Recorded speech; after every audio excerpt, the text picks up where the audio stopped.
Welcome to Basketball Cinema, where we revisit the most important and iconic games in NBA history. I'm Jay Canada, and today we're looking at a 2013 regular season matchup between the New York Knicks and Golden State Warriors. In the previous video here on my channel, we had a chance to look at the fairy tale-like entrance Magic Johnson made in the NBA, clinching a championship for his Lakers in truly historic fashion, and alerting the league that he was there to stay. For another all-time great point guard, however, the rise to prominence in the association took a completely different route. In 2009, Steph Curry was drafted by the Golden State Warriors, a team which was led by volume shooters like Monte Ellis, Corey Maggette, and Steven Jackson. Despite drafting Curry, the Warriors would toil in mediocrity as a franchise for the next 3 seasons, culminating in Curry playing just 26 games in the 2011-12 season due to ankle injuries. Despite the injuries and personal struggle for Curry, however, things did appear to be turning for the Warriors. They had dealt ball-dominant Monte Ellis off to Milwaukee for Andrew Bogut, Mark Jackson had taken the reins as head coach, and rookie Klay Thompson was already exceeding his projected value after being drafted 11th overall in 2011.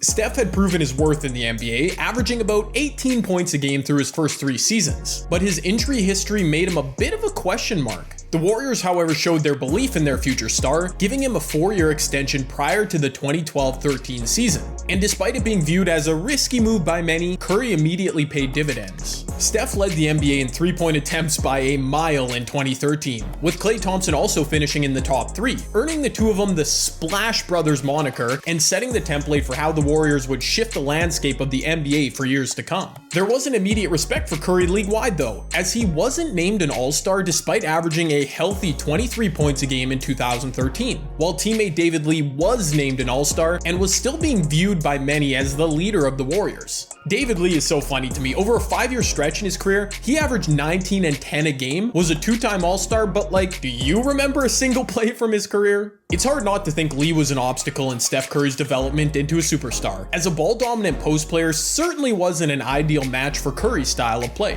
This became evident when on a fortuitous New York evening in February 2013, David Lee was suspended for a game against the Knicks, allowing the Human Torch to do damage at Madison Square Garden. I defy anyone to find me a clip of Steph Curry being called the Human Torch. It never happened. I swear, Basketball Reference just tosses random nicknames on their site just to screw with people. Without Lee, Mark Jackson would throw the relatively unknown rookie Draymond Green into the starting lineup and would throw his hands up, letting Steph Curry run rampant all over the Knicks. Meanwhile, I mentioned Curry and the Warriors' opposition already, the 2013 New York Knicks, who were actually super fun and super entertaining. The Knicks were led by Carmelo Anthony, who was on his way to winning a scoring title, J.R. Smith, who was on his way to winning 6th Man of the Year, Tyson Chandler, who was fresh off winning Defensive Player of the Year, and Amari Stoudemire, who was fresh off punching a fire extinguisher. No, seriously, that happened. Look it up. Could the Knicks build on their impressive 33-20 record? How many points would Steph score in his historic breakout performance on national TV in New York City?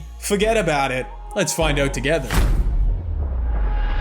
Yes, Doris Burke doing color for this game. Let's go. What an absolute treat for me as I rewatch this game. Sucks for you guys though, you still have to listen to me. As I teed up, today we're covering the breakout game for Steph Curry in his career. But as shown by ESPN, Steph was fresh off his season high of 38 points against the Indiana Pacers the night prior. Rookies Harrison Barnes and Draymond Green both in the starting lineup for this game for Golden State. In fact, this was Draymond's only start of his rookie season. Carmelo missing his first shot of the game, a 3 well defended by Draymond. Meanwhile, Steph also missed his first attempt from deep, bricking off back rim. You know, I'm just looking at the box score here.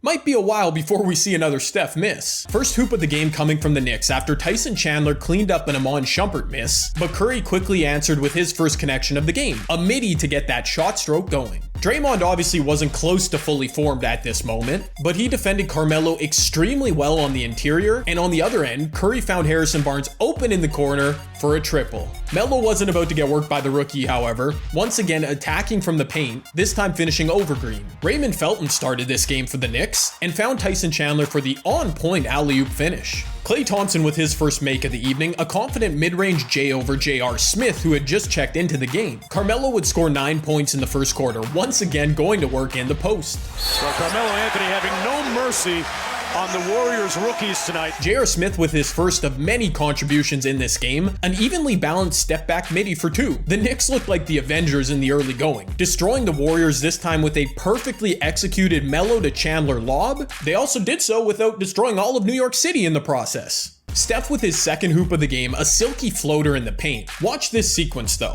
J.R. Smith missing a transition 3. Tyson Chandler tapped the rebound back out, one of his 13 first quarter boards. Then J.R. again from the same spot, pure from deep. JR then showing his athleticism in transition with a dunk, old man Amari Stoudemire with a dunk of his own, Jarrett Jack a straightaway triple, and Melo with a herky-jerky finish from the post to end the opening frame. Wait a minute, what? Amari was only 30 years old in this game. My apologies, dude. JR opening the second quarter with another 3-ball from 27 feet out. After a Pablo Prigioni brick for the Knicks, we finally get to talk about Steph Curry in this game. First up in the quarter, another slice to the rim and underhand finish. After converting a technical free throw, it appeared Steph got his stroke back on track as he drained one from the deep corner moments later, his first 3 of the game. Do you guys remember Steve Novak? He led the league in 3-point percentage in 2011-12 and got fouled by Clay on a deep attempt, would knock down all of them freebies for his only 3 points of the game. Let's be honest though, Steve Novak, we don't care. The only Steve we care about is Stephen Curry, who simply walked into a 3 from the right wing and connected right over Pablo Prigioni's dome. I know it's pronounced Stephen, I was just trying to make a joke, you know. A glimpse at the future of the Warriors, as Klay Thompson with a timely poke to knock the ball free from Carmelo Anthony, and in transition it was Curry with his 3rd straight 3. Even before his MVP explosion seasons, Steph had become a guy in the league who was must-watch television when he started to heat up like we're seeing tonight. You get a text from somebody, Steph is heating up. And I don't care if my kids are playing in traffic. I'm like, Steph Curry's heating up. Bye, kids. Oh, right, crap, I have kids. I can't leave my kids. There's only a couple players in the league that gets you to stop everything you're doing to watch whatever he's doing, and I think he reached that level. And this performance at Madison Square Garden was the best example of that stop everything and watch attitude, at least at this point in his career. After a J.R. Smith finish inside, the Warriors erased the deficit completely as Richard Jefferson converted on a wide open corner 3. By the way, Richard Jefferson could not look more awkward in a Warriors jersey. As we know, Mark Jackson would eventually be viewed as the scapegoat in the Warriors organization, getting replaced by Steve Kerr before their championship seasons. But as we see Steph Curry hit his 4th triple of the quarter, Curry for the lead, got it! Golden State had come back from down 12 to take the lead in a matter of moments. Every non-Warriors fan has PTSD from witnessing their team fall victim to the Warriors' quick strike offense during their dynasty, but the framework of that dynasty was established by Mark Jackson. Mark Jackson also has done a great job of creating a style of play that allows him to flourish. Sometimes when you have a shooter like that, and like Klay Thompson, and you want to be a running team, it's very tough to massage them getting their shots and getting open looks without just jacking it up. Right. And every time they both shoot, I feel like it's going in. I'm not saying Jackson didn't have his faults, but he clearly helped open things up for the Warriors just a bit. These Knicks, however, weren't about to crumble that easily, as Tyson Chandler finished off a nice dribble drive by Iman Shumpert. Got fouled too. The Knicks were in the bonus early in the second quarter, meaning they shot a bunch of free throws, which are far too boring to include in this video. But with the Knicks back up 3, a really fun back and forth exchange from the teams. Steph Curry over Tyson Chandler with a sweet touch inside. Melo a 1-2 step into a 3 from the wing. Steph one of his 7 assists over to Carl Landry. Melo from the top of the key, money. Raymond Felton from deep, equally as financially savvy. Shumpert with a perfect Euro step, and Steph with a wicked step back midi in transition. Whew. Curry would get to the line one more time in the second quarter, converting both to give him 23 points in the second quarter alone, 27 in the half. And after a Jarrett Jack jumper nestled its way home, we had a 3-point game at the break. As mentioned, Curry with 27 in the first half, outpacing Melo despite a strong 18-point first half for the former Syracuse Orangeman. Klay Thompson had a tough game, was just 3 for 13 in it, but a really tough step back too, getting the second half scoring underway for Golden State. The Knicks made a concerted effort to try and stop Steph Curry. They blitz the pick and roll. Took it out of Curry's hands. Good ball fake, and the same result we've seen for the first 2 periods. I mean, they tried. It didn't work. Next possession down. Again, the Knicks were entranced by Curry in the pick and roll setting. He dimed out of it to Festus Ezeli for the cram. Y'all, watch Steph Curry right here. A quick push up the court in transition, a hesitation, then pull up amid the traffic for 3. Dude, oh man, he was just getting comfortable, absolutely torching teams at this point. Melo was doing his thing to try and keep pace with a midi, but Steph got to 35 points on the game with a tough left-handed layup. Steph and the Warriors actually went silent for 2.5 minute stretch in the third quarter though. I briefly mentioned earlier Tyson Chandler's prolific rebounding totals, but allow me to quickly bring them up again. In this game, Chandler would finish with 28 rebounds to go along with 16 points. Defensively, you really could see why he had won Defensive Player of the Year, neatly blocking Harrison Barnes here at the rim. And even though Steph was torching everything the Knicks did, Chandler's ability to hard hedge and double in pick and roll situations was admirable. Of all the guys to break the seal for the Warriors, Festus Ezeli with a perfectly timed putback off a clay miss, Thompson corrected moments later running off the three-point line and niftily finishing around the rim around Tyson Chandler. J.R. Smith had a really strong outing as mentioned, nailing a triple off one of Carmelo's 8 assists. Smith then set the table for Raymond Felton for a right wing three. Jarrett Jack immediately answered from deep after the Knicks way overcommitted to Curry on the drive. Another dime from Melo, this time to Amari, then another pull-up mid-range from Anthony. I know I'm not telling you all something you don't already know, but Prime Melo was an isolation god. He was so clinical in this game, assessing who his matchup was and which spot he could get to on the floor. To close the third quarter, J.R. Smith popping back out to the three-point line and another make from deep. On the other end, with the clock winding down, Steph Curry. Looking against Felton. For three. Got it! What a night for Steph Curry. 38 points through 3 quarters. Spoiler alert, he wasn't done either. At long last, my good friend Pablo Prigioni making an appearance positively in this game. By that I mean not getting worked by Steph Curry, as he connected on a shot clock beating triple for his one hoop of the game. Pablo Prigioni.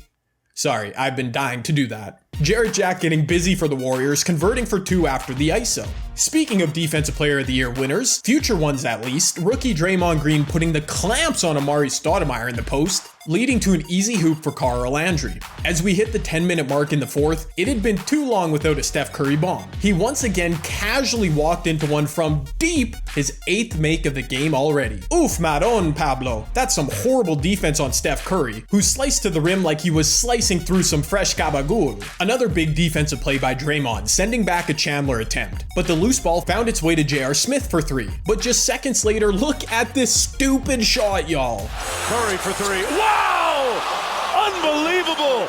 Making it rain in New York. This dude, Steph Curry. I actually think James Dolan was trying to have him removed from MSG Charles Oakley style after that shot. That was Steph's 9th 3 of the game. He was 9 for 11 at this point. He also had 46 points. If you hadn't received that text about Steph going off prior, I'm sure plenty were sent and received after that shot. I will also point out at this spot that Steph would go on to play all 48 minutes of this game. Mark Jackson was on his Tom Thibodeau flow, not giving his star any rest. But to be fair, Steph didn't need it. In this game, during the stretch in which it came, was really a coming out party for Curry, and something Jackson and the Warriors had gotten used to seeing. We've been watching it all year long.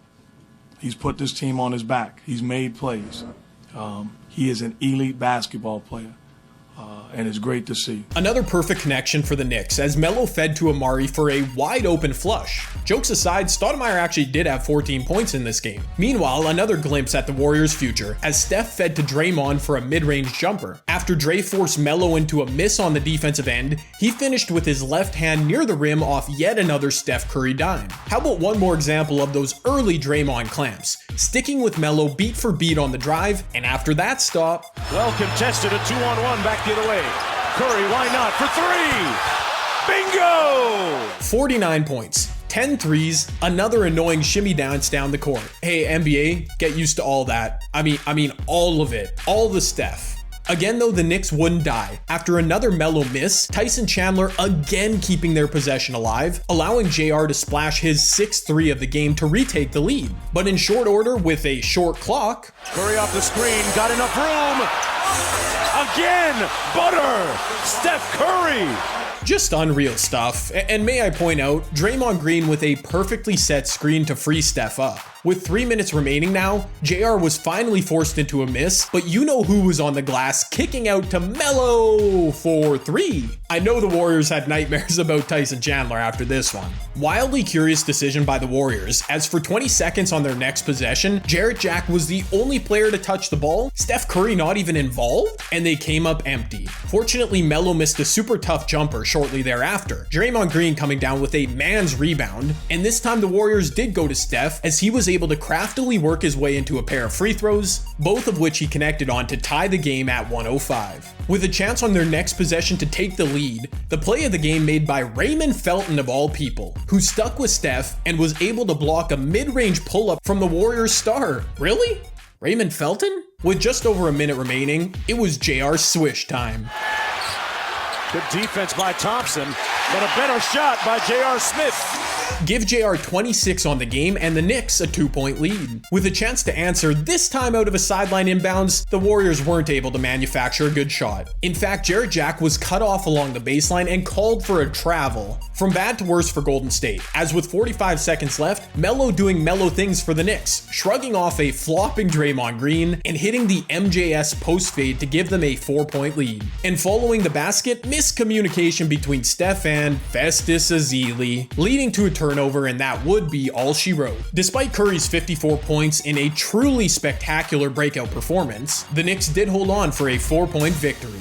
I feel as though most folks watching this video have probably been awake and alive for the past 8 years or so, and therefore know the ensuing story of Steph Curry and the Golden State Warriors. They'd go on to beat the Denver Nuggets in the 2013 playoffs. I vividly remember buying a lot of stock in the Warriors at that time, jump right on their bandwagon. But then they lost to the Spurs in round 2. After losing in the first round in 2014, Mark Jackson was replaced by Steve Kerr, and the Warriors would go on to win 3 titles in the span of 4 years, with Steph Curry winning 2 league MVP awards in the process. Oh, by the way, I had sold my stock prematurely, so I spent the Warriors dynasty years in pain just like the rest of you. It's pretty wild revisiting this era of the Warriors, where the blueprint of what to come was so obviously on display, and Steph Curry was so clearly ready to dominate the league. But there was still fine-tuning that obviously needed to take place, and it's clear they would need the experience of some playoff failures to truly teach them how to win. Meanwhile, this moment in time was the last true peak for Knicks basketball, at least until Julius Randle and RJ Barrett lead them to a chip. New York would go on to win 54 games in 2013, winning the Atlantic Division, even taking a first-round series off the Boston Celtics. Carmelo Anthony, as mentioned, won the scoring title in 2013 and managed to steal a single vote off LeBron James for MVP, preventing LeBron from winning the award unanimously. I feel like that's going to be worked into Carmelo's Hall of Fame case whenever he retires. However, this fun Knicks group would fall to the Indiana Pacers in round 2, and they'd begin another lengthy playoff drought in the Big Apple. For each game covered here on Basketball Cinema, I'll be giving out 3 awards, beginning with the Clint Hawkeye Barton Award for Most Underrated Performer. I don't care. Which goes to Draymond Green. Up to this point on the channel, I've always given this award to a player on the winning team, but this episode was definitely more about looking back at the development of the Warriors. And to see Draymond Green making impact play after impact play down the stretch as a rookie, I mean, I had to acknowledge it. He played all 12 minutes in the fourth, had 4 points, 2 rebounds, a steal, and a block, and played a big role in holding Carmelo to just 2 of 8 shooting in the final frame. The Rick Dalton award for most recognizable moment goes to, well, I basically want to give it to the entire game, because watching Steph go nuts like he did was wildly recognizable for all the times he's done so in the years since. But specifically, I'll point out this 3. The Warriors have connected on 14 of the last 16, make that 15 of 17. He's cooking with some hot grease right now. As the maneuver to push the ball in transition, wait a few seconds, then launch a 3 in traffic feels super representative of the Steph Curry experience. And finally, the Mark Jackson, With all due respect, award for weirdest moment in this game goes to this exchange from the broadcast between Doris Burke and Mark Jones. Still the second best shooter in his family, though, I say. Yeah, but I think a better, I agree. Dell I'm not talking about his brother Seth. No, Dell probably will go down as the best shooter in the family, but Dell couldn't do what Stephen does. Yeah, hindsight is 20/20. I can acknowledge that, but Del Curry being the best shooter in the family is a take that really didn't age well. And that's it. The New York Knicks beat the Golden State Warriors 109-105 on February 27, 2013. Steph Curry eclipsed his previous career high of 42 points in an absolutely monumental performance at MSG. If you enjoyed this episode of the show, please consider dropping a like down below, and if you can see yourself watching a few more of these in the future, I'd suggest hitting that subscribe button as well. Also, leave me a comment down below on literally anything from this video. It all helps, even if it's making fun of my Italian accent. Next week, we'll be taking a look at an epic battle between two young stars from the 2003 NBA draft. But until then, I'm Jay Canada, and this has been Basketball Cinema. How many J.R. Smith with the chance to, okay. Well, and found Tyson Melo a 1-2 step in, okay.